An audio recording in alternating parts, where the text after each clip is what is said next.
Agora vamos a Brasília conversar com a repórter Fernanda Galvão, que acompanhou essa sessão um pouco confusa de hoje do Supremo.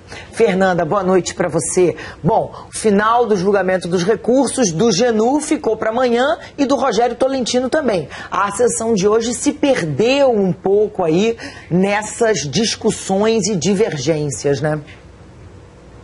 Exatamente, Leilane, ficou para amanhã a conclusão do recurso de João Cláudio Genu, ex-assessor parlamentar do PP. Na sessão passada, o ministro Luiz Roberto Barroso havia pedido vista desse recurso e hoje ele trouxe o voto dele. O ministro acolheu o recurso para a redução da pena, disse que Genu, que foi o intermediário do crime de lavagem de dinheiro, acabou ficando com uma pena maior que os mandantes do crime, 2 deputados federais. E por isso o ministro Barroso aceitou o pedido de redução da pena de 5 anos para 4 anos, seria então uma pena em regime aberto que poderia ser convertida em prestação de serviços à comunidade.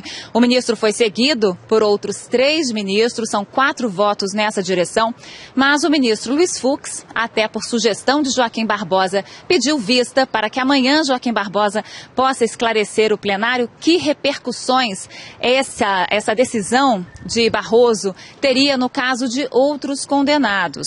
E essa questão ficou então para amanhã. Assim como a discussão sobre os embargos infringentes e uma discussão, um outro ponto polêmico que foi trazido hoje pelo ministro Teori Zavascki, depois do recurso de Breno Fischberg, que foi o segundo recurso dentre os 25 condenados aceitos pelo plenário do Supremo.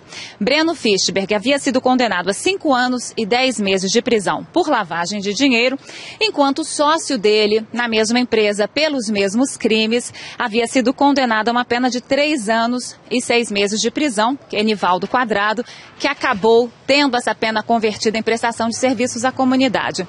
Então, no julgamento, Nivaldo Quadrado teve até mais votos pela condenação e Breno Fischberg, pelos mesmos crimes, teve mais votos favoráveis, só que como os ministros que absolveram não participaram da dosimetria, a pena dele foi maior e hoje foi feita, então, Leilane, essa correção. Os 2 ficaram com a mesma pena, 3 anos e 6 meses de prisão, sendo que Breno Fischberg poderá depois pedir a conversão para a pena restritiva de direitos.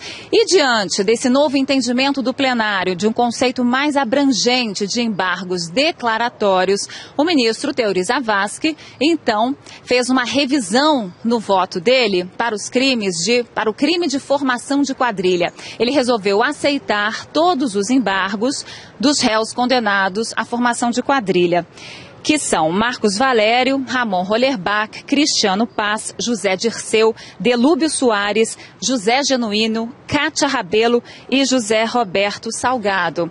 O ministro Joaquim Barbosa ficou também de esclarecer amanhã no plenário que repercussões terá essa mudança no voto de Teori Zavascki. Portanto, a sessão de amanhã, Leilane, vai ser bastante importante com todos esses pontos aí na pauta. Vamos ver agora na reportagem de Lívia Veiga como foi a primeira parte da sessão de hoje.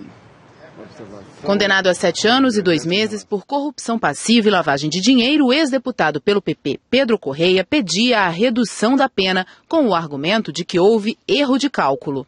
A defesa também queria a anulação do acórdão do julgamento, alegando que a pena era desproporcional se comparada à de outros réus. O plenário rejeitou os recursos por unanimidade. Por considerar que há, sim, essa adequação entre acusação e condenação. Na sequência, os ministros analisaram os embargos do ex-diretor de marketing do Banco do Brasil, Henrique Pisolato, condenado a 12 anos e 7 meses por corrupção passiva, peculato e lavagem de dinheiro, e pagamento de multa. O advogado explicou que o pedido era para anular o julgamento porque outros coautores estão sendo julgados pela Justiça Comum. Joaquim Barbosa lembrou que o assunto já havia sido tratado no julgamento passado e, por unanimidade, os ministros rejeitaram o recurso. Conclui-se que a pretensão do embargante é meramente protelatória. O terceiro embargo foi o do ex-presidente da Câmara, deputado João Paulo Cunha, condenado a 9 anos e 4 meses de prisão por peculato, corrupção passiva e lavagem de dinheiro.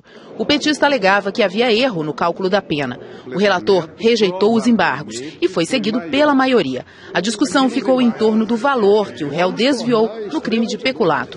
E os ministros aceitaram o recurso que fixou o valor em R$ 536 mil. Não pode ser maior do que o valor estabelecido na denúncia, e esse esclarecimento deve ser feito que, para efeitos penais e de cumprimento da pena, no âmbito exclusivamente penal, o valor é o da denúncia. A defesa de João Paulo Cunha também questionava sobre a perda de mandato, se a Câmara deve apenas cumprir o que foi decidido pelo Supremo ou deliberar sobre a cassação. Os ministros reafirmaram que vale o que está no acórdão e a Câmara deve apenas efetivar a decisão da perda automática de mandato. O plenário decidiu que competia ao Supremo Tribunal Federal estabelecer a perda do mandato.